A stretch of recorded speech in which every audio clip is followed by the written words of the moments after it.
Hello guys, it's unboxing time. Ayan, dumating na nga yung pinakahihintay kong adapter ng Starlink sa bahay namin sa Bicol.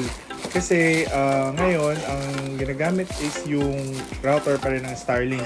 Medyo mahina sa ibang parte ng bahay. Kaya kailangan namin ito para i-disable yung routing capabilities nung router ng Starlink. Napaka-redundant ng router.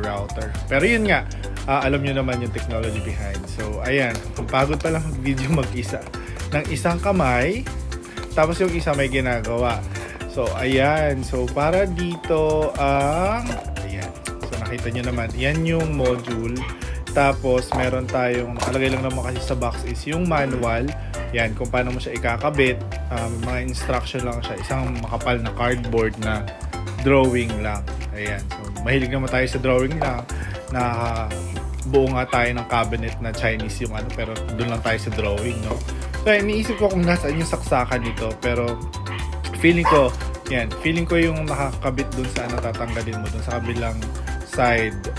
Pero nakita nyo lang yung RJ45 na port. So, dyan isasaksak yung RJ45 na magagaling doon sa deco. May deco kasi kami dati, 3 na nakalagay sa iba't ibang part ng bahay. So kaya yun yung gagawin naming main router. So there you go guys. So sana worth it to. Itatry ko to next week pag uwi namin ng Bicol. Yun lang. Thank you very much sa mga nanonood. Suportahan nyo ako guys. Thank you.